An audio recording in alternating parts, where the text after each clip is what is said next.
Pemuda ini bernama Tae-oh, seorang yang ambisius dan berhati dingin.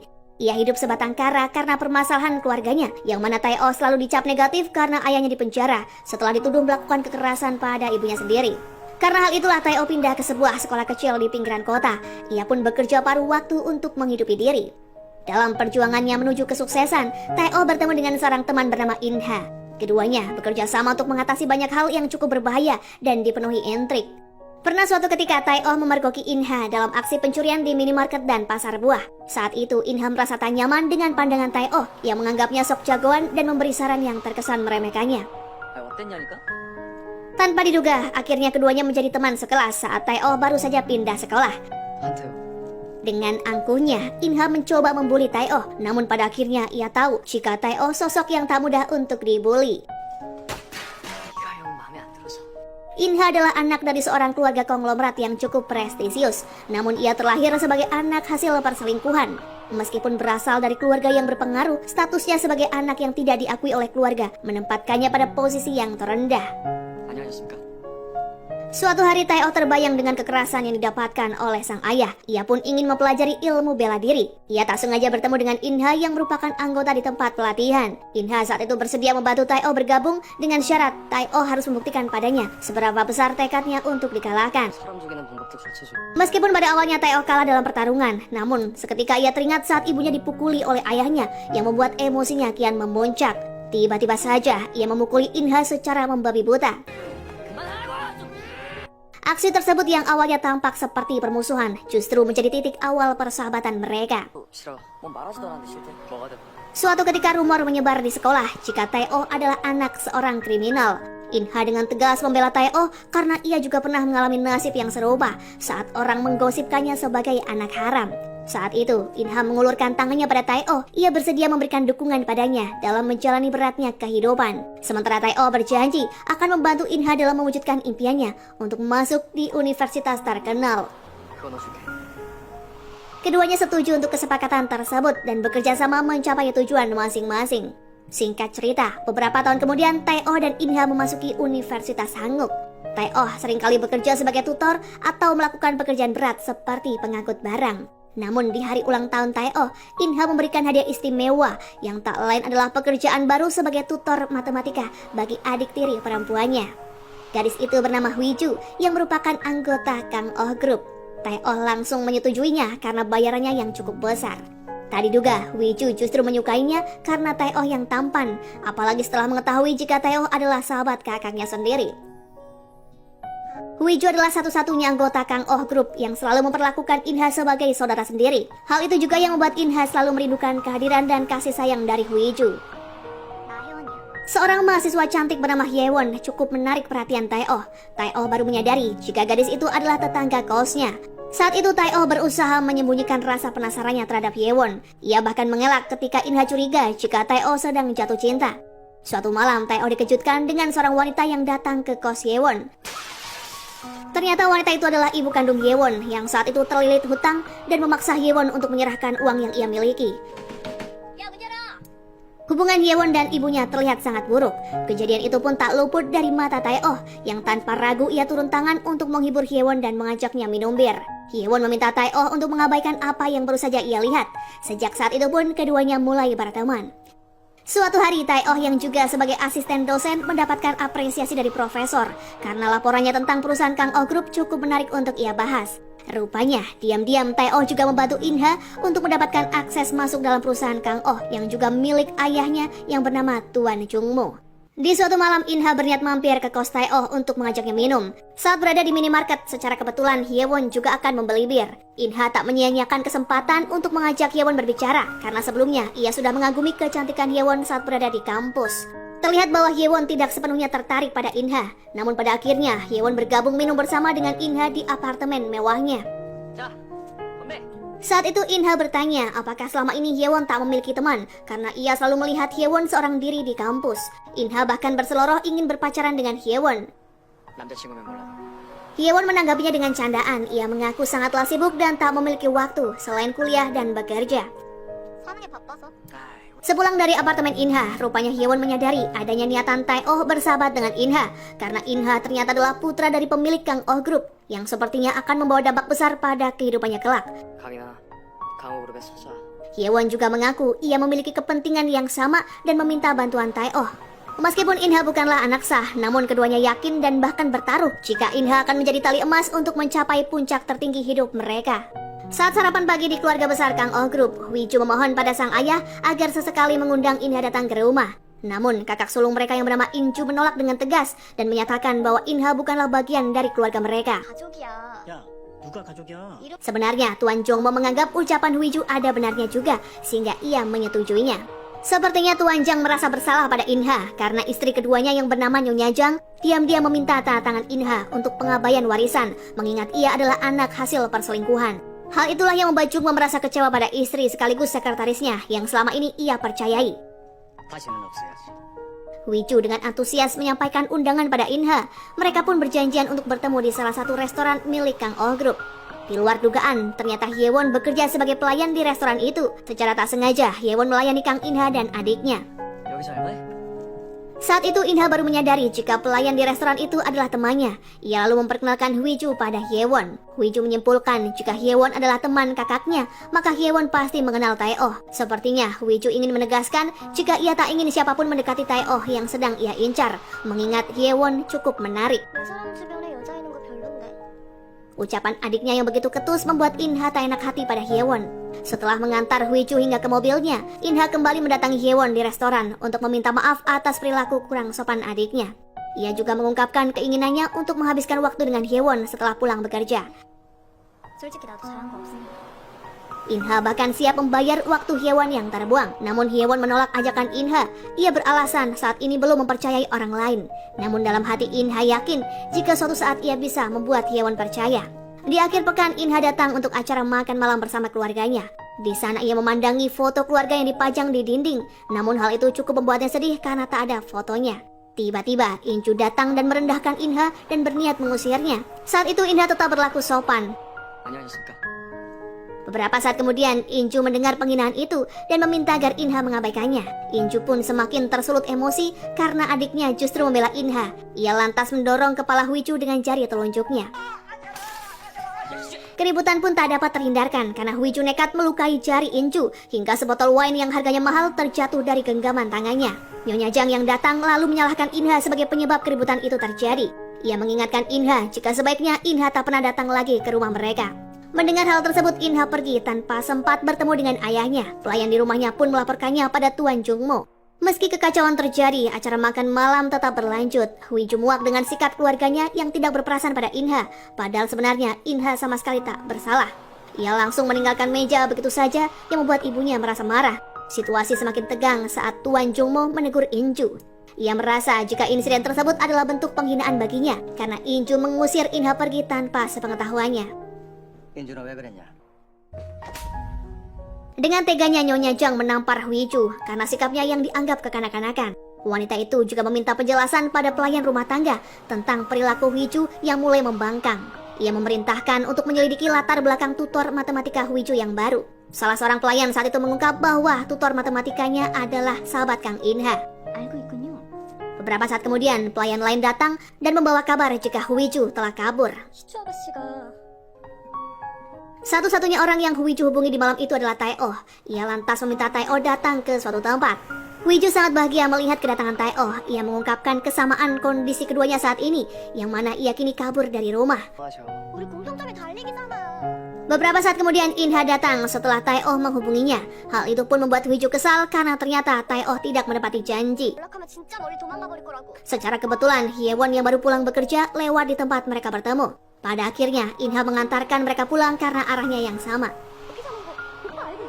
Setelah perjalanan pulang, Wiju baru menyadari jika Tae-oh dan Hyewon tinggal berseberangan. Saat itu pun ia menunjukkan rasa cemburunya. Inha menyarankan agar Wiju tidak terlalu menyukai Tae-oh karena ia khawatir Tae-oh akan dipecat sebagai tutor matematikanya. Dugaannya pun benar adanya. Setibanya di rumah, Tae-oh menerima pesan bahwa kontrak kerjanya sebagai tutor telah diputus. Keesokan harinya, Wiju juga mendapatkan berita itu dari pelayan. Ia bahkan nekat bolos sekolah untuk mencari keberadaan Tae-oh di kampusnya. Ia lantas bertanya mengapa Tae-oh tak berpamitan padanya atau sekedar menelponnya. Saat itu juga, Wiju menyatakan perasaannya yang sesungguhnya jika ia menyukai Tae-oh. Tae-oh menolak dan menyebut bahwa hubungan keduanya adalah sebatas pekerja dan majikan. Bahkan saat ini pun kontraknya sudah berakhir. 그리고 그 관계는 계약 해지와 동시에 사라졌어. Wiju berusaha tegar mendengar penolakan cintanya, namun setelah supir pribadinya menelpon, ia menangis terseduh-seduh di dalam mobil. Suatu hari Ibu Hyewon membuat masalah dengan mencuri uang sebesar 50 juta won pada pemilik bandar judi. Hal itu pun menyebabkan para penagih hutang datang ke kampus untuk mencari Hyewon. Meskipun para penagih hutang mengancamnya, Hyewon tak menghindarinya sama sekali. Ia bahkan rela mendapatkan tamparan dari para preman. Tae-oh berusaha melindungi Hyewon dan mengusir para preman. Ia lalu mengajak Hyewon pergi ke sebuah ruangan.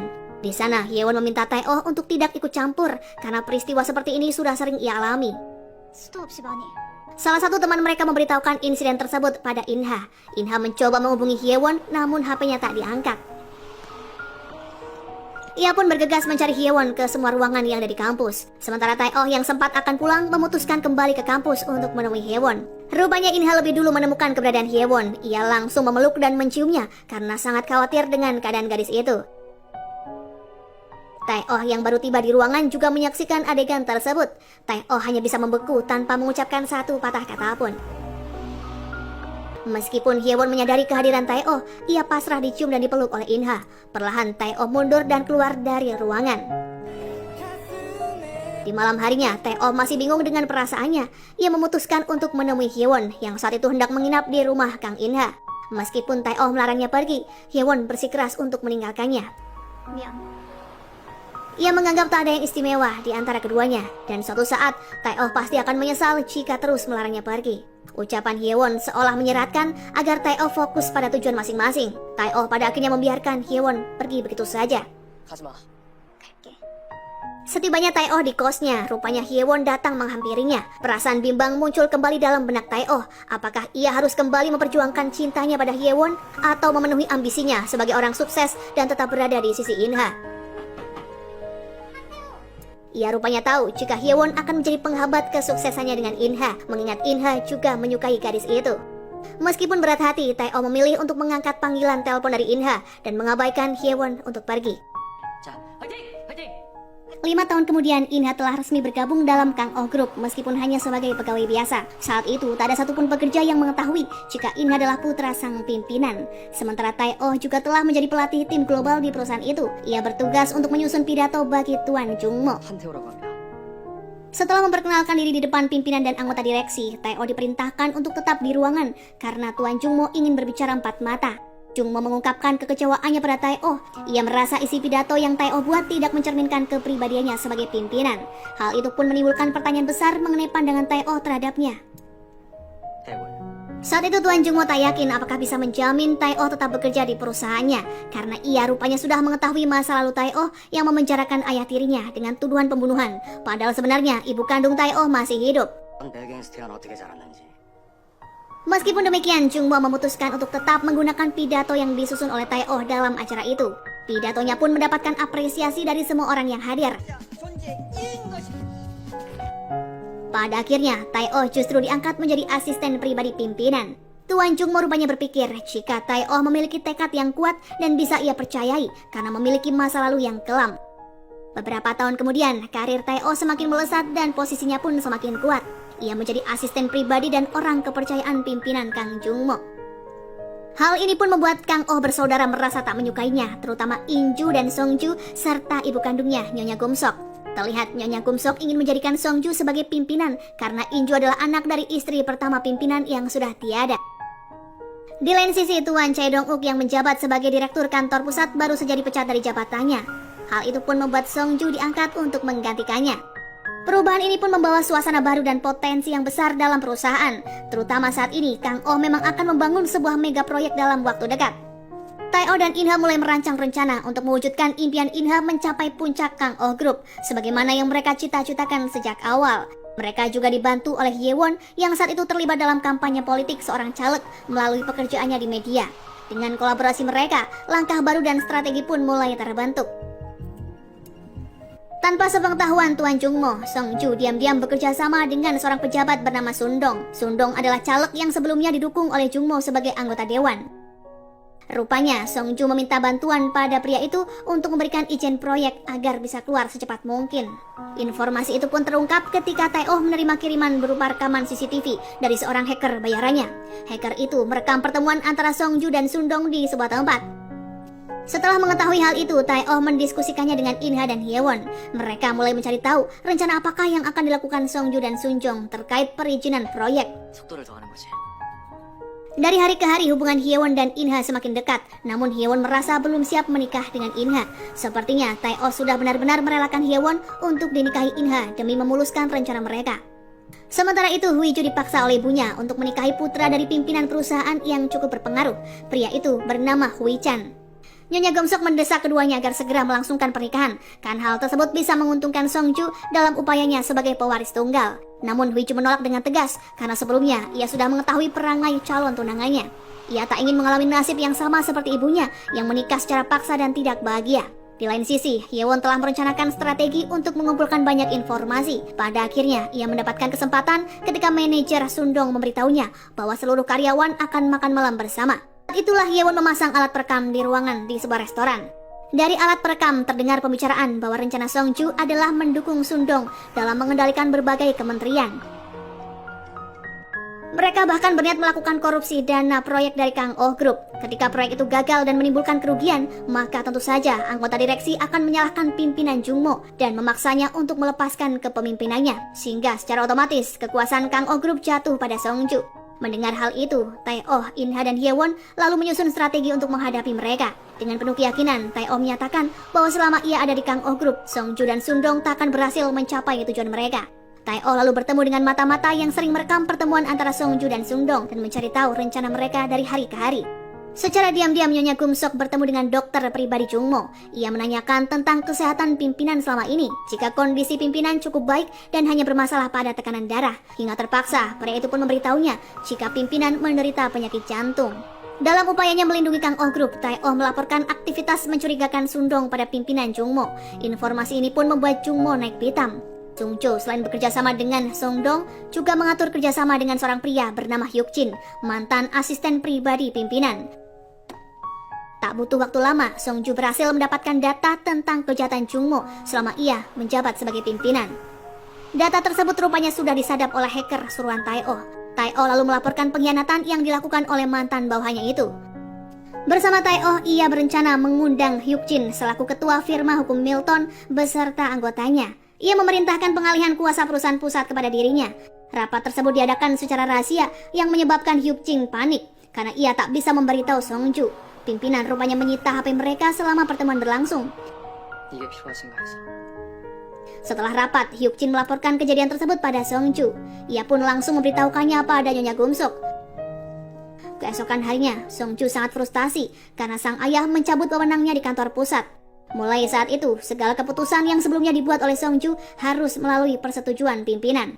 Keesokan harinya, Gumsok yang emosi mendatangi pimpinan Kang Jungmo di kantornya. Ia menuntut agar perusahaan pusat dikembalikan pada Songju. Namun Tuan Jungmo menolak dan memicu kemarahan Gumsok. 성협을 먹이러 이 자리에. Nyonya Gumsok mengancam akan menyebarkan file mengenai cara curang Jungmo untuk mengambil alih Milton jika perusahaan pusat tak dikembalikan pada Songju. Dengan penuh kemarahan, Gumsok meninggalkan ruangan Jungmo. Namun sebelum ia mencapai pintu keluar, ia tiba-tiba menerima telepon yang memberitahunya jika seseorang telah melaporkan Jungmo pada kejaksaan atas kecurangan yang ia lakukan selama ini.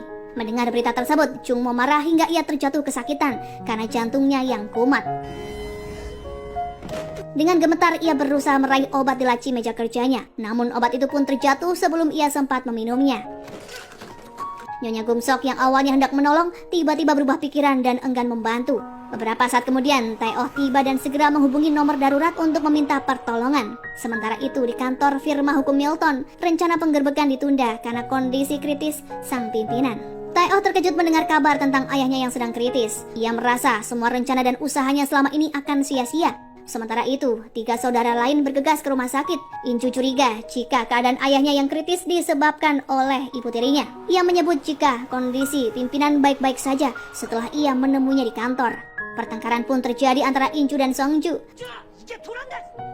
Tiba-tiba Tae-oh datang dan meminta mereka untuk pergi karena pimpinan membutuhkan istirahat.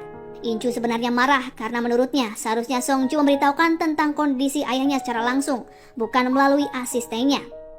Nyonya Gumsok dan Songju terpaksa keluar dari ruangan perawatan. Huichu hanya terdiam sembari memandangi Tae-oh yang membuat ibunya lekas mengajaknya pergi. Di lain sisi, istri Inju memberi saran agar Inju mengajak Tae-oh bekerja sama untuk menguasai Kang-oh Group. Inju lalu mengatur pertemuan dengan Tae-oh di sebuah apartemen mewah. Di sana ia menawarkan apartemen tersebut pada Tae-oh, namun Tae-oh menolak tawaran itu yang memicu kemarahan Inju. 원하는 걸 말해봐. Inju rupanya memiliki kebiasaan buruk yang mana ia selalu memukuli asistennya ketika ia marah.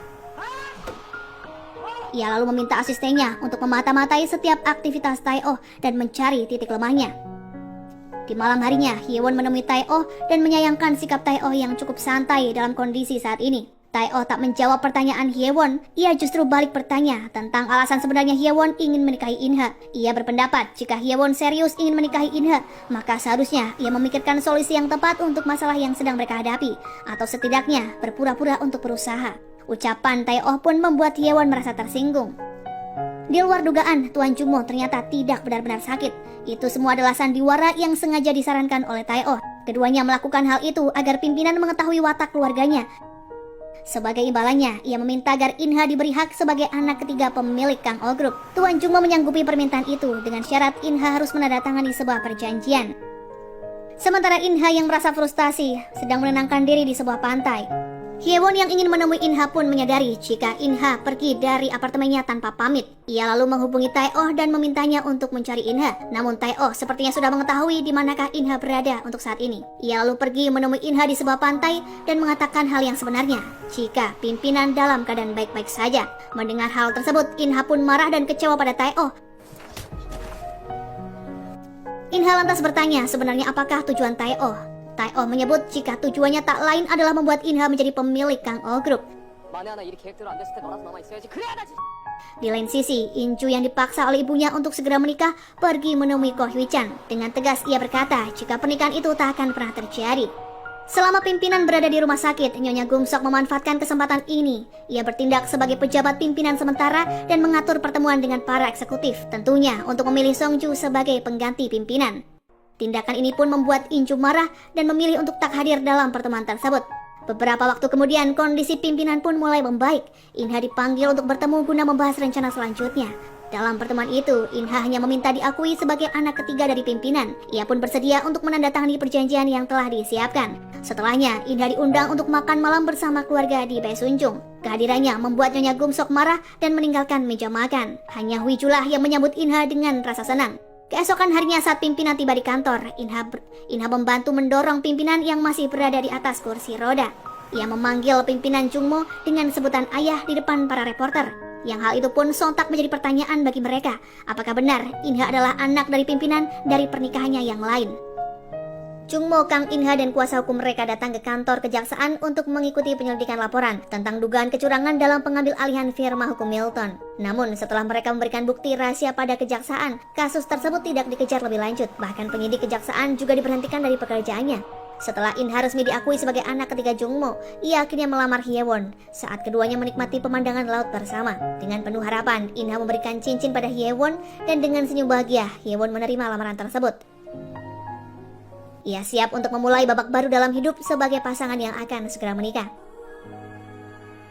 Saat In-ha mengirim pesan pada Tae-oh jika ia telah melamar Hyewon, Tae-oh merasa terkejut karena sebenarnya ia masih menyimpan perasaan terhadap gadis itu. Meskipun demikian, ia tetap mengucapkan selamat atas lamarannya. Namun setelahnya, Tae-oh memutuskan untuk pergi berlari pada malam hari untuk menenangkan pikirannya yang kacau. Keesokan harinya, Hyewon mendapatkan tawaran menarik dari atasan untuk dipromosikan menjadi ajudan politik. Ketika atasannya menunjukkan foto saat ia dilamar oleh In-ha, Hyewon merasa jika atasannya memata-matai dirinya. Namun, sang atasan dengan tegas menyebut bahwa perhatiannya saat ini lebih tertuju pada In-ha, bukan pada Hyewon. Meskipun awalnya meragukan motif di balik promosi, Hyewon memutuskan untuk tetap menerima tawarannya. 내가 장담할게요.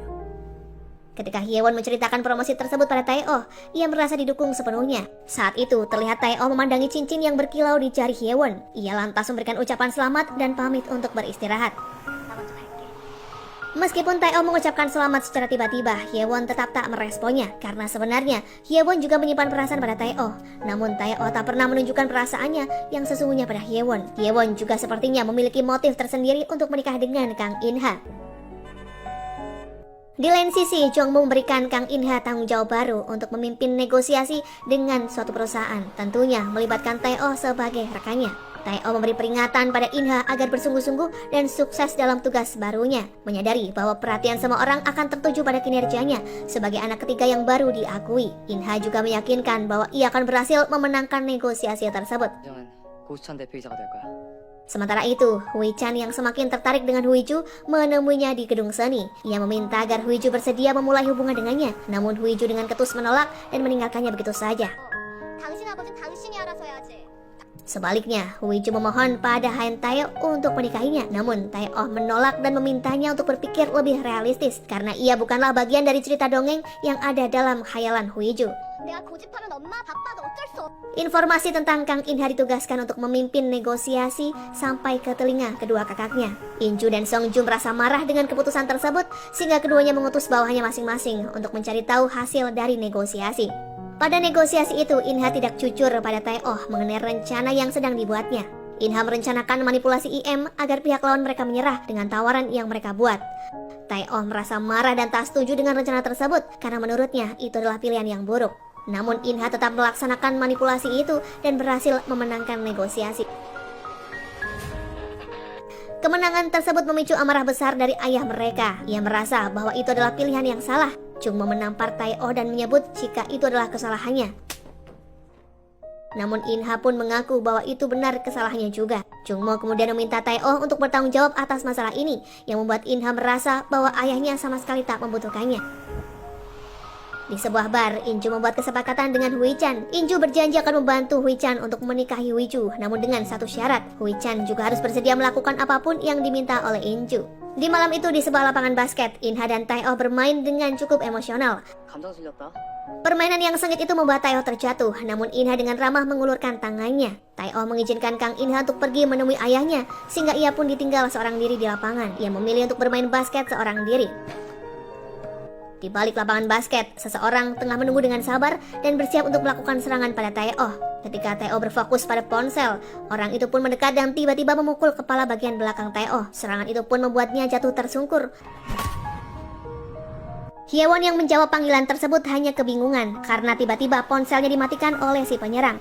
Hyewon mencoba menghubungi kembali Tae-oh, namun tak ada jawaban karena Tae-oh sudah tak sadarkan diri. Pertemuan antara Kang In-ha dan ayahnya pun dilakukan. Meskipun awalnya ayahnya marah karena In-ha membuat keputusan yang salah, pada akhirnya ia mengakui bahwa hasilnya bagus dan Kang In-ha pantas mendapatkan hadiah. In-ha kemudian meminta restu ayahnya untuk menikahi Hyewon, wanita yang ia cintai. Dengan senang hati, ayahnya pun memberikan restunya. Adegan penyerangan pada Tae-oh pun berlanjut. Ia jatuh dan penyerangnya mengambil sesuatu dari dompetnya. Hyewon yang khawatir segera menuju rumah sakit. Begitu tiba di sana, ia terkejut melihat Tae-oh yang terluka parah. Ketika perawat meminta Hyewon menandatangani persetujuan operasi, Tae-oh menggenggam tangannya dan memintanya untuk tidak pergi. Saat itu Hyewon berusaha menghubungi In-ha, namun panggilannya diabaikan karena In-ha terlalu fokus merayakan keberhasilannya dalam negosiasi bersama sang ayah. Saat itulah Jongmo menegaskan pada In-ha bahwa ia bisa dianggap sebagai anaknya selamanya, asalkan In-ha hanya melakukan apa yang diperintahkan olehnya. Ketika ponselnya berdering sekali lagi, ayahnya memberikan izin pada In-ha untuk menjawab panggilan telepon tersebut. Hyewon memberitahu In-ha bahwa Tae-oh sedang dioperasi di rumah sakit setelah diserang oleh orang tak dikenal. Namun mereka memutuskan untuk tidak mencari tahu identitas penyerang Tae-oh agar tidak menimbulkan masalah yang lebih besar bagi Kang Oh Group jika beritanya beredar. 경찰 쪽과 선 다르시죠. In-ho bergegas ke rumah sakit dan menemui Hyewon. Ia mencoba menenangkan Hyewon yang khawatir dengan kondisi Tae-oh. 진정해. Sementara itu, pengacara Jongmo menyatakan ketidaksetujuannya terhadap keputusan In-ha untuk tidak menyelidiki penyerangan terhadap Tae-oh. Namun Jongmo dengan tegas memastikan bahwa itu adalah pilihan yang terbaik. Jongmo juga meminta agar disediakan ruangan khusus bagi Tae-oh. Seorang perawat yang ditugaskan oleh In-ju diminta untuk mencari tahu kondisi Tae-oh. Ia diminta memberikan laporan tentang keadaan sebenarnya mengenai Tae-oh. Di pagi harinya, Hui-ju mengetahui bahwa Tae-oh diserang dan sedang dalam kondisi kritis, sehingga ia pun bergegas menjenguknya. Di meja makan kedua kakaknya, Kang In-ju dan Song-ju terlibat dalam debat sengit. Keduanya saling menyalahkan sebagai dalang di balik penyerangan Tae-oh. 이렇게 한가해고요? Pagi itu, Hyewon yang duduk di samping tempat tidur Tae-oh merasa terkejut melihat jari Tae-oh yang bergerak. Hal itu menandakan jika Tae-oh mulai siuman. Ia ingin pergi memanggil dokter, namun Tae-oh menahannya. Beberapa saat kemudian, Hui Jun muncul di ruangan itu dan bertanya mengapa Hyewon ada di sana. Inha menjawab jika Hyewon memiliki hak untuk berada di sana. Setelahnya, Hyewon pergi memanggil dokter yang segera datang untuk memeriksa kondisi Tae-oh. Hui Jun meminta Inha sadar jika Hyewon tidak mencintainya. Namun Inha menolak dan yakin bahwa itu tidaklah mungkin. Ia juga meminta agar Hui Jun tidak menghina Hyewon. 언제까지 옆에 둘 거야? 나 혜원이랑 결혼해. Hui Jun menyebut jika Inha akan menyesal karena tak mendengarkan peringatannya. Meski begitu, Inha juga memikirkan peringatan adiknya karena ia juga melihat saat Tae-oh menggenggam tangan Hyewon. Kondisi Tae-oh semakin pulih, ia pun bertanya tentang pelaku yang menyerangnya. Namun Inha berkata jika penyelidikan tidak dilakukan karena khawatir akan berdampak buruk pada Kang Oh Group. Namun Tae-oh kesal karena menurutnya penyerangan pribadi tak ada hubungannya dengan perusahaan. In-ho juga memberitahu bahwa ayahnya merestui pernikahannya dengan Hyewon yang membuat Tae-oh semakin emosional. Dalam kondisi yang belum stabil, Tae-oh pergi menemui Jungmo dan bertanya tentang pelaku di balik penyerangannya. Tanpa melibatkan Kang Oh Group, Tae-oh memutuskan untuk mencari tahu sendiri. Ia lantas pergi ke rumah hacker yang biasa membantunya untuk meminta bantuan dalam menyelidiki siapakah dalang di balik penyerangan. Hyewon merasa kecewa saat mengetahui bahwa Kang Oh Group menutupi penyerangan Tae-oh. Hal ini membuatnya meninggalkan Inha yang pada gilirannya membuat Inha semakin curiga tentang perasaan sebenarnya Hyewon. Hacker berhasil mengungkap bahwa penyerang Tae-oh adalah asisten pribadi Inju. Rupanya ia mendapat perintah langsung dari Inju sendiri. Tae-oh kemudian memerintahkan hacker untuk mengumpulkan informasi lebih lanjut mengenai Inju. Di malam yang telah ditetapkan, Inha mengajak Hyewon makan malam bersama keluarganya. Namun Jungmo tak memberinya sapaan dan tidak mengindahkannya selama makan malam berlangsung. Akhirnya Hyewon memperkenalkan dirinya tanpa diminta. Jungmo kemudian meminta agar Hyewon meninggalkan pekerjaannya saat ini karena ia merupakan ajudan politik dari partai yang berlawanan dengan Jungmo. Hyewon menanggapi dengan meminta posisi di Kang Oh Group sesuai dengan kualifikasinya. Hal ini membuat Jungmo kesal karena menurutnya tindakan Hyewon kurang etis. Tae-oh telah pulih dan diperbolehkan pulang dari rumah sakit. Ia kemudian pergi ke diskotik untuk menemui asisten Inju dan menginstruksikan agar asisten tersebut menyampaikan pesan bahwa ia akan membalas apa yang diterimanya pada Inju. Setelahnya, Tae-oh pulang dari apartemen dan menemukan Hyewon menunggunya di tempat mereka sering bertemu. Dari situlah Tae-oh mengungkapkan perasaannya pada Hyewon dan Hyewon juga menyimpan perasaan yang sama. Ia merespon dengan mencium Tae-oh. Di waktu keduanya berciuman, rupanya momen tersebut direkam oleh asisten Kang Inju. Hari pernikahan Inha dan Hyewon akhirnya tiba juga. Acara berlangsung dengan lancar di depan Tae-oh. Setelah upacara, saat momen berpamitan, Hyewon bertemu dengan Inju di dekat lift. Inju menunjukkan foto keduanya berciuman dengan Tae-oh yang membuat Hyewon dihadapkan pada ancaman baru. Rupanya Inju juga menunjukkan foto itu pada Tae-oh dan mengancamnya dengan menggunakan foto tersebut. Namun Tae-oh hanya tersenyum kecil mendengar ancaman Inju karena ia juga memiliki rahasia seperti penggelapan dana dan keterlibatannya dalam perdagangan narkoboy yang ia dapatkan melalui mata-matanya. Meskipun demikian, Inju tidak terpengaruh dengan ancaman Tae-oh. Sebaliknya, ia mengancam akan menghabisi Hyewon, satu-satunya orang yang menjadi kelemahan Tae-oh. Ketika dipaksa untuk berlutut, Tae-oh akhirnya menuruti permintaan Inju demi keselamatan Hyewon. Inju merasa menang setelah menemukan sisi lemah Tae-oh. Ia ingin merayakannya dengan pesta yang dipenuhi alkohol dan narkoboy. Tae-oh tetap mengikuti semua perintah Inju demi Hyewon. Saat itu Tae-oh terbangun dan melihat pakaiannya berlumuran darah. Dengan sebilah pisau pemecah es di tangannya, ia melihat sekelilingnya dan menemukan Inju bersama seorang wanita yang sudah terbujur kaku bersimbah darah. Meskipun mencoba, Tae-oh tak bisa mengingat apa yang terjadi sebelumnya. Di lain sisi, media telah memberitakan tentang kematian Inju dan tersangka utamanya adalah Tae-oh. Hyewon yang seharusnya akan berangkat bulan madu dengan Inha melihat berita tentang kematian Inju. Ia pun memutuskan untuk membatalkan penerbangannya. Hyewon meminta Inha untuk mencari tahu kebenarannya karena baginya tak mungkin Tae-oh melakukan pembunuhan. Inha meyakinkan Hyewon jika ia akan membantu mengusut kasus pembunuhan itu. 오만에서 술 한잔 하자. Sementara Tuan Jungmo juga meminta Inha untuk menutup akses media agar tak ada pemberitaan lebih lanjut tentang kasus tersebut. Namun Inha tak melakukan apapun. Bahkan media mulai memberitakan bahwa Tae-oh tak hanya melakukan pembunuhan, namun juga melakukan penggelapan dana yang merugikan Kang Oh Group. Inha hanya meminta maaf pada ayahnya saja. Di lain sisi, hacker yang bernama Sung Wo-wan yang sering membantu Tae-oh mulai merencanakan pelarian dari Korea setelah mengetahui bahwa Tae-oh tertangkap dalam kasus pembunuhan. Ia membayar seseorang untuk membuatkan paspor dengan data palsu serta menghapus semua jejak yang terkait dengan Inju. Namun, sebelum ia berhasil melarikan diri, Hyewon tiba-tiba muncul dan membawa pesan penting dari Tae-oh.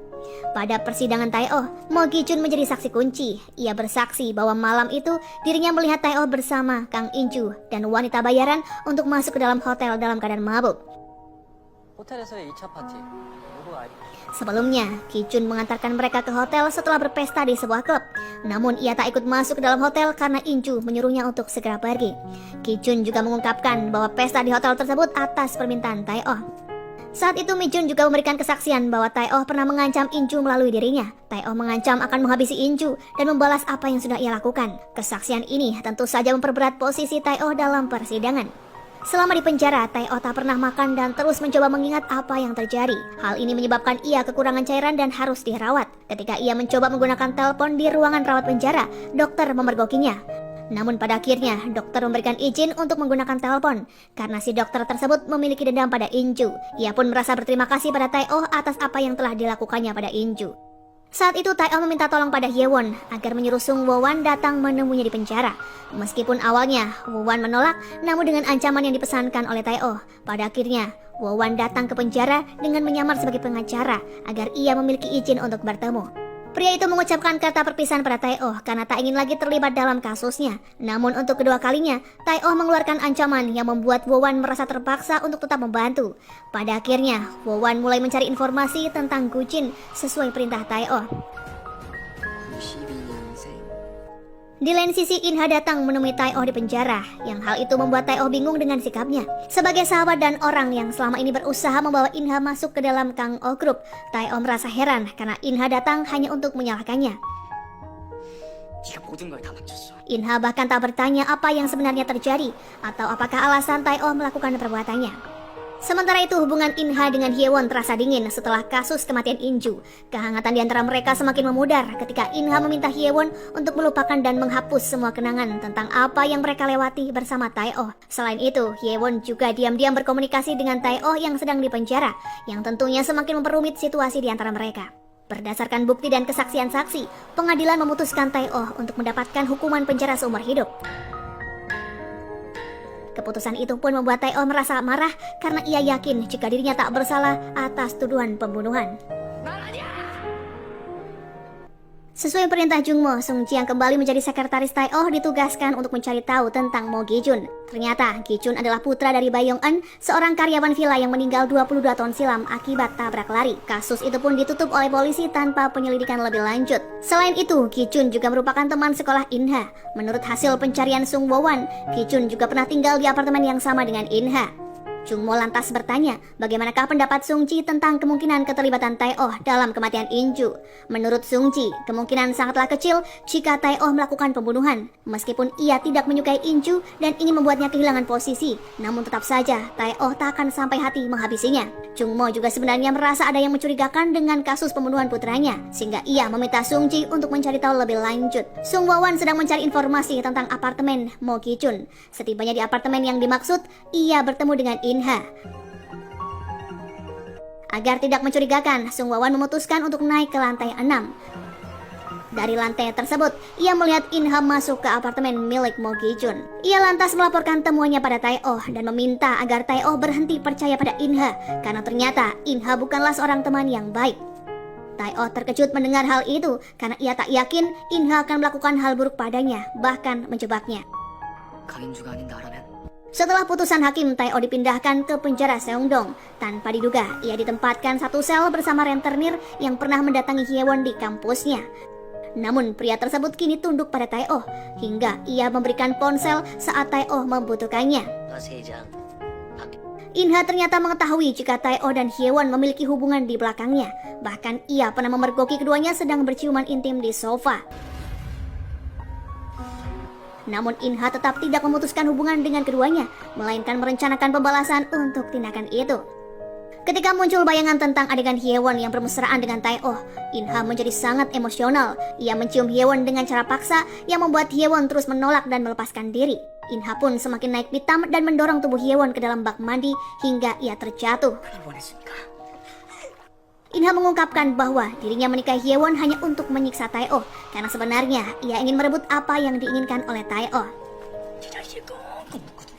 Keesokan harinya, Hyewon pergi mengunjungi Tae-oh di penjara. Pada pertemuan pertama, ia masih berusaha menutupi kenyataan jika In-ha adalah dalang di balik pembunuhan. Namun pada pertemuan kedua, Hyewon akhirnya jujur dan berkata jika In-ha sudah mengetahui semua tentang hubungan mereka. Ia juga menunjukkan bekas cekikan di leher sebagai bukti kekejaman In-ha.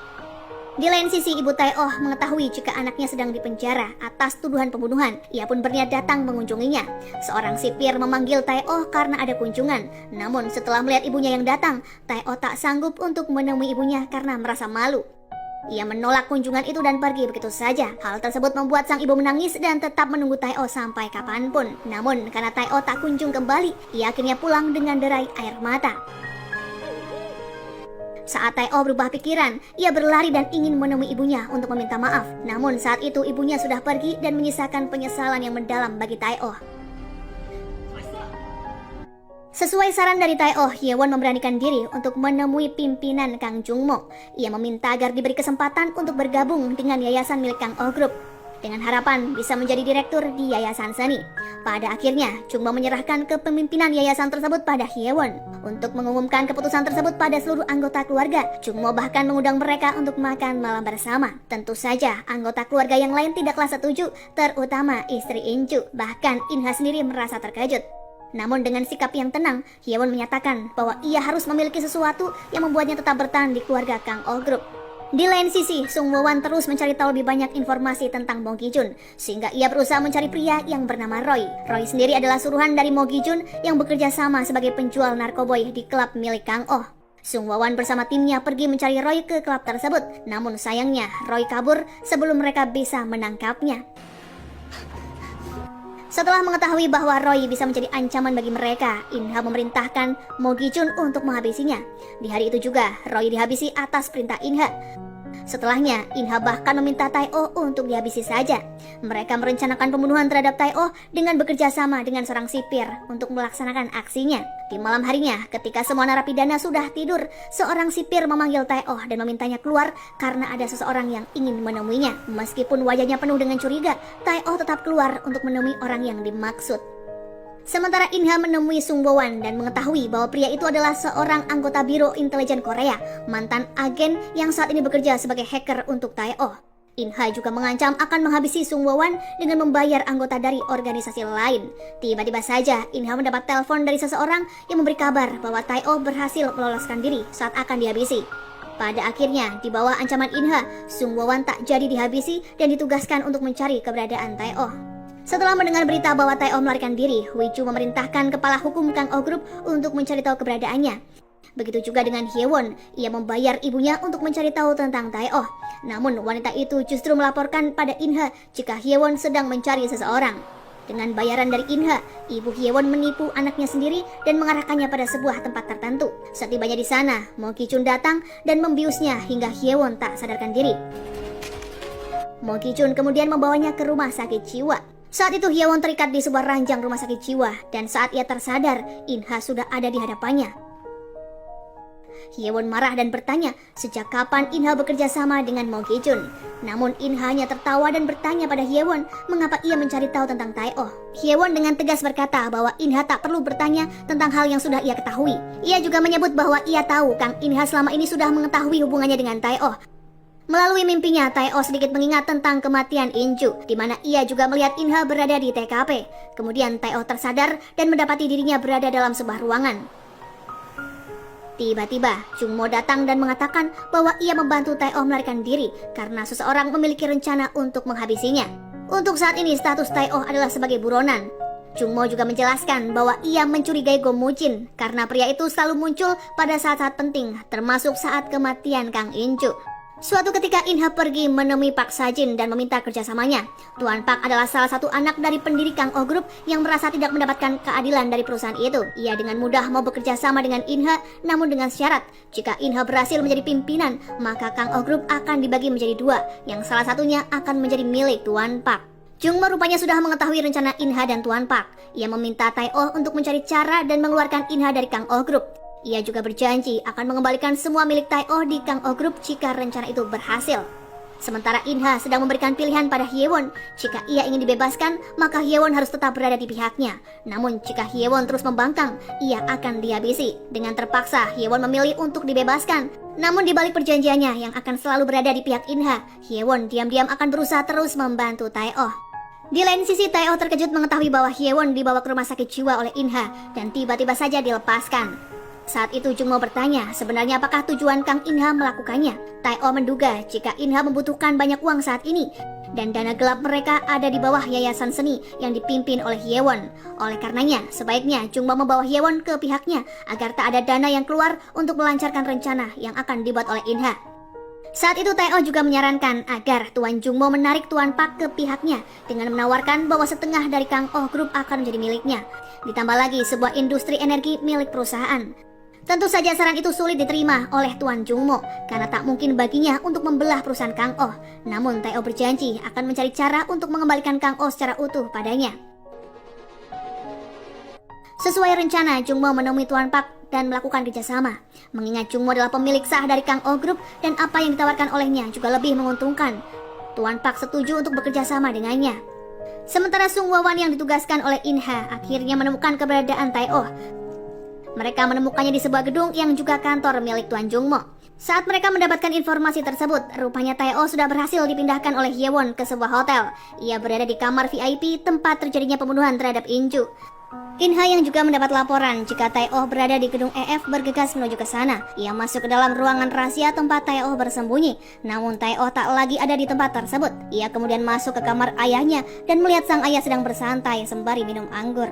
Jungmo terkejut melihat Inha ada di kamarnya. Ia menyebut bahwa tak sembarang orang bisa masuk ke dalam kamarnya. Kata-kata itu pun memicu amarah dari Inha karena ia bukan sembarang orang, melainkan anak dari Jungmo sendiri. Namun Jungmo justru mengatakan kata-kata yang lebih menyakitkan lagi, yang mana ia menyebut bahwa Inha memang anaknya, namun hanya marga Kang yang membawanya ke Kang Oh Group karena ia tidak mempunyai kemampuan apapun. Inha merasa sangat terkejut ketika sang ayah mengetahui bahwa ia adalah otak di balik pembunuhan Inju demi mendapatkan posisi di Kang Oh Group.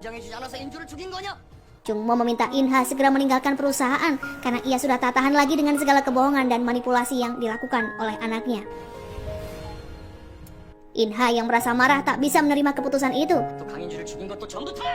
Ketika Jungmo berusaha mengambil obatnya dari laci, jantungnya yang sudah bermasalah tiba-tiba kambuh. Ia terjatuh ke dalam bak mandi dan ini menjadi kesempatan bagi Inha untuk menyingkirkan ayahnya secara tak langsung. Inha menyatakan bahwa Kang Oh Group akan menjadi miliknya. Ia pun pergi meninggalkan ayahnya yang tenggelam dalam bak mandi. Setelah mengetahui Tae-oh berada di gedung yang juga kantor ayahnya, Huiju langsung bergegas menuju tempat yang dimaksud. Namun setibanya di sana, ia justru menemukan ayahnya dalam kondisi yang tak sadarkan diri dan tenggelam di dalam bak mandi. Melihat ayahnya tak sadarkan diri, Huiju segera mencari pertolongan dan Jungmo segera dioperasi. Semua anggota keluarga Kang Oh Group menuju ke rumah sakit kecuali Inha. Inha rupanya sudah yakin jika ayahnya akan tewas. Namun ia cukup terkejut saat Hyewon memberitahunya jika ayahnya sedang dioperasi. Setelah Tae-oh tinggal di hotel VIP Kang Oh, tempat di mana Inju dan Sibona terbunuh, ia kembali mengingat kejadian di malam itu. Selama pesta tersebut, Sibona merekamnya dengan ponselnya. Bahkan saat terjadi pembunuhan, ponsel Sibona jatuh ke bawah sofa, namun tetap merekam kejadian tersebut. Huiju yang tak percaya bahwa Tae-oh adalah pelaku pembunuhan Inju masih terus berusaha mencari tahu kebenaran. Ia yakin bahwa satu-satunya orang yang mengetahui keberadaan Tae-oh adalah Hyewon. Pada akhirnya, ia pergi menemui Hyewon dan bertanya tentang keberadaan Tae-oh. Di lain sisi, Tae-oh segera pergi menemui jaksa Myung-ji. Ia mengatakan akan menebus kesalahannya pada Myung-ji yang telah membuatnya diturunkan dari jabatannya di Kejaksaan Pusat. Ia rupanya memiliki cara untuk mengungkap tentang pelaku pembunuhan Inju yang sebenarnya. Ia juga memberitahu bahwa di ponsel milik Sibona ada video yang direkam saat pembunuhan di malam itu terjadi. Awalnya jaksa Myung-ji tak bersedia, namun Tae-oh berkata jika bukti tersebut tak ada, ia bersedia kembali ke penjara. Pada akhirnya, jaksa Myung-ji pergi mengambil ponsel milik Sibona di kantor penyimpanan barang bukti. Namun saat mencarinya, video tersebut tidak dapat ditemukan. Meskipun begitu, ia menyerahkan ponsel tersebut pada Tae-oh. Tae-oh berhasil menemukan file video yang dicari, dan kemudian jaksa Myung-ji membawa bukti tersebut pada atasannya. Kasus itu pun akhirnya diberikan kembali pada jaksa Myung-ji, dan ia kembali pada posisinya di Kejaksaan Pusat. Berdasarkan video tersebut, Kuchin ditangkap sebagai pelaku pembunuhan. Ia dan Tae-oh menyerahkan diri ke kantor polisi, kemudian akan ditahan sampai putusan hakim yang menyatakan bahwa ia tak bersalah. Namun sebelum dibebaskan, Tae-oh meminta kerjasama dari para rentenir teman satu kamarnya di penjara, agar ketika ia dibebaskan, ia bisa bekerja sama dengan Hyewon dan Sungwon. Hal ini ia lakukan karena sebenarnya Tae-oh telah mendirikan sebuah perusahaan investasi yang merupakan perusahaan cangkang bernama Gold Investment yang berpusat di Hong Kong. Sementara Jungmo masih dalam perawatan dan belum sadarkan diri. Atas perintah Gumsok, para eksekutif Kang Oh Group berkumpul untuk membahas penunjukan Sungju sebagai direktur yang baru. 강성주 대표를 위해 새로 만들. Dalam pertemuan itu juga diputuskan bahwa Inha akan disingkirkan, namun Tae-oh akan ditarik untuk bekerja sama dengan mereka. Setelah rentenir tersebut dibebaskan, Hyewon dan Sung Woo-wan datang untuk membahas rencana mereka, yakni untuk berinvestasi dalam Kang Oh Group dengan jumlah yang sangat besar. Tentu saja rencana ini membuat anggota keluarga Kang Oh Group terkejut dan mereka mulai mencari tahu lebih banyak mengenai Gold Ha Investment. Media kembali memberitahukan bahwa Han Tae-oh telah dibebaskan dan terbukti tidak bersalah atas pembunuhan In-ju. Hal ini pun membuat In-ha semakin panik dan merencanakan untuk menghabisi ayahnya. Suatu hari ia pergi ke rumah sakit, namun saat ia akan mencabut selang oksigen ayahnya, Tae-oh tiba-tiba muncul dan menghentikannya. Setelah Tae-oh menggagalkan rencana Inha yang hendak menghabisi ayahnya sendiri, keduanya pun berbicara serius. Tae-oh berusaha menyadarkan Inha, namun Inha tak peduli dan tetap bertekad untuk terus mengejar apa yang menjadi mimpinya, yakni menjadi penguasa Kang Oh Group. 이루어지는 꿈인데 도대체 뭐가 문제인데? Tae-oh pun mengatakan jika begitu, ia juga tak akan berhenti untuk berupaya menghentikan Inha bagaimanapun caranya. Di rumahnya, Inha menelpon seseorang bernama Ki-chun yang sedang dipenjara. Ki-chun menyebut jika ia akan terus bertanggung jawab, namun ia merasa takut karena hukuman matinya akan segera dilakukan. Beberapa saat kemudian, setelah percakapan mereka berakhir, petugas polisi membawa Ki-chun ke suatu tempat dan menghabisinya. Tae-oh mulai menyusun strategi. Ia berhasil mengelabui Sungju dan Inha dengan berpura-pura menjadi Michael Chang yang merupakan pemilik saham Gold Ha. Ia pun menunjukkan dirinya di hadapan Inha dan Sungju beserta Gumsok. Tentu saja semuanya terkejut, yang mana Tae-oh kemudian mengambil langkah untuk berada di pihak Sungju agar ia bisa terus melawan Inha. Sepulangnya Tae-oh dari pertemuan itu, ia mulai membahas tentang Inha di hadapan Hyewon. Namun Hyewon berkata jika ia sudah tak peduli lagi. Tae-oh pun merasa lega karena saat ini Hyewon yang ia kenal sudah kembali. Keesokan harinya, Inha diundang makan malam keluarga. Sayangnya di sana ia diabaikan. Inha pun memutuskan untuk pulang dan merenungkan percakapannya dengan Tae-oh di masa lalu. Mereka pernah berbagi penderitaan masing-masing dan pernah berjanji akan bersama-sama menghadapi dunia serta membalas orang yang telah membuat mereka menderita. 그러자. Saat itu, ia juga mengetahui jika ibu Tae-oh selalu disiksa oleh ayah tirinya. Di sebuah pusat rehabilitasi, ayah tiri Tae-oh mendapatkan remisi pembebasan sementara. Ia sangat senang karena ia ingin bertemu dengan ibu Tae-oh. Dengan informasi yang ayah tirinya dapatkan, tak sulit baginya untuk menemukan tempat ibu Tae-oh tinggal. 참 똑똑해. Saat melihat kedatangan suaminya, wanita itu pun sangat terkejut dan berusaha kabur. Sampai akhirnya ibu Tae-oh terjatuh dari tangga dan tak sadarkan diri. Di lain sisi, Sungju dan Nyonya Gumsok mengadakan konferensi pers darurat grup Kang Oh demi mengamankan posisi ketua. Namun sebelum mereka datang ke tempat konferensi, Nyonya Gumsok ditangkap oleh polisi atas tuduhan pembuangan mayat. Ternyata semua itu merupakan rencana dari Inha. Di tengah kekacauan yang terjadi, Inha mengambil kesempatan untuk memimpin konferensi pers itu. Ia pun menunjuk dirinya sebagai pejabat sementara di Kang Oh Group. Sungju dan Tae-oh sangat terkejut dengan apa yang terjadi. Keduanya pun tak menyangka dengan rencana Inha yang begitu nekat. Saat berada di markasnya, Tae-oh mendapatkan informasi jika ayah tirinya sudah bebas. Ia pun memiliki firasat buruk tentang sang ibu. Dengan cepat, Tae-oh segera pergi ke tempat ibunya tinggal. Dugaannya pun benar, ibunya sudah ditemukan tidak bernyawa. Ketika berada di rumah duka, Sungju melakukan penghormatan terakhir pada ibu Tae-oh. Ia mengatakan jika kemungkinan besar seseorang yang menyebabkan ibunya ditangkap dan ibu Tae-oh tewas adalah orang yang sama, yang tak lain adalah Inha. Di lain sisi, para pendukung Sungju mulai beralih pada Inha. Inha pun merasa sudah di atas angin. Ia dengan entengnya berjalan menuju perusahaan Kang Oh sembari tersenyum lebar. Beberapa waktu kemudian terlihat Tae-oh sedang mengunjungi rumah abu ibunya. Ia masih sangat terpukul dengan kepergian sang ibu. Di saat kesuksesan kini sudah ada dalam genggaman tangannya. Hyewon berusaha menghibur Tae-oh. Ia bahkan membawa sepucuk surat yang ditinggalkan ibu Tae-oh sebelum ia meninggal.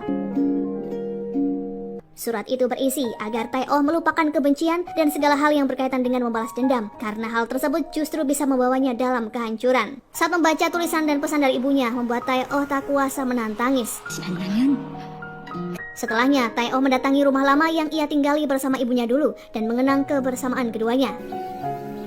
Seolah Tae-oh berusaha menuruti apa permintaan terakhir ibunya. Seketika Tae-oh juga teringat konflik yang ia alami bersama In-ha yang berujung membuatnya mendekam di balik penjara.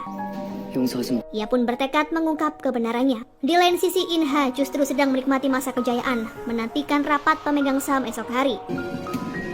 Sementara Tuan Jungmo masih terbaring di rumah sakit dengan banyak selang yang terpasang di tubuhnya. Terlihat Tae-oh menjenguk Tuan Jungmo dan berjanji akan melindungi Kang Oh Group bagaimanapun caranya. Jungmo seolah mendengar ucapan Tae-oh dan meresponnya dengan tetesan air mata. Sementara Songju terlihat menemui ibunya di balik jeruji besi. Awalnya Nyonya Gumsok masih berambisi, ia tak akan membiarkan Kang Oh Group jatuh ke tangan orang lain dan berniat menghubungi pengacara. Namun Songju menyadarkan ibunya jika apa yang mereka perbuat sudah terlalu jauh. Ia pun berniat untuk berhenti sampai di sini saja. Terlebih, Songju sendiri enggan untuk hidup dalam tekanan karena selama ini ia tak pernah merasakan bahagia dan hidup hanya untuk memenuhi ambisi ibunya. Keesokan harinya, rapat pemegang saham akhirnya berlangsung. In-ha tampil dengan percaya diri sebagai ketua manajemen darurat Kang Oh Group. Ia pun yakin karena tinggal selangkah lagi untuk menguasai perusahaan sang ayah. Di luar dugaan, saat keluar dari dalam lift, In-ha justru ditangkap petugas polisi atas tuduhan pelaku yang menghabisi Inju. In-ha tak bisa berbuat apa-apa saat polisi menggiringnya ke kantor polisi. Hal itu pun membuat direksi merasa panik akan nasib Kang Oh Group selanjutnya. Sepertinya Tae-oh terlibat dalam penangkapan In-ha. Dari sorot mata yang tajam menyeratkan akan kebencian yang begitu dalam pada Tae-oh. Saat diinterogasi, In-ha masih saja mengelak karena ia menganggap tak ada bukti yang kuat ataupun saksi di TKP. Detektif rupanya sudah menemukan saksi kunci yang cukup memberatkan In-ha. In-ha saat itu pun divonis penjara seumur hidup. Sesekali Tae-oh mengunjungi In-ha dan bertanya mengapa In-ha tega menjebak dirinya dan berbuat setega itu padanya. In-ha tak bisa menjawab pertanyaan Tae-oh karena ia melakukannya hanya karena sahabatnya seorang Tae-oh yang jauh lebih unggul dalam hal apapun ketimbang dirinya. Tae-oh mengucapkan salam perpisahan pada In-ha dengan menyerahkan foto kenangan saat keduanya serta Hyewon berwisuda.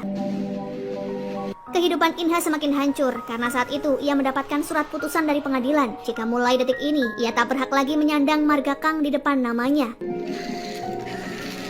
Merasa tak memiliki harapan hidup, In-ha memutuskan untuk bundir di penjara dengan penyesalan dan penderitaan yang ia bawa sampai akhir hayat. Beberapa waktu kemudian, Tae-oh dipanggil ke rumah keluarga Kang Oh Group karena Tuan Jungmo ingin menyampaikan sebuah permintaan. Ia bersyukur memiliki Tae-oh yang bisa diandalkan di saat perusahaan Kang Oh nyaris terpuruk. Tak disangka, di masa depan, Tuan Jungmo mempercayakan Kang Oh Group di tangan Tae-oh. 3 tahun berlalu, Kang Oh Group mencapai kesuksesan di bawah pimpinan Tae-oh. Bahkan, Sonju tak merasa iri ataupun tersaingi karena ia yakin dengan pilihan sang ayah. Songju kini juga selalu ada di sisi Tae-oh dan keduanya bersinergi untuk memajukan perusahaan. Saat itu pun Kang Oh Group berencana mendirikan yayasan sosial untuk anak-anak. Kehidupan percintaan Tae-oh dan Hyewon mulai bersemi. Hyewon kini juga mencapai kesuksesan yang mengagumkan karena ia kini menjadi ajudan presiden. Impian yang pernah terlintas di benak Tae-oh saat ia berusia 18 tahun kini benar-benar terwujud. Film ini pun diakhiri dengan adegan Tae-oh mengunjungi rumah Abu In-ha.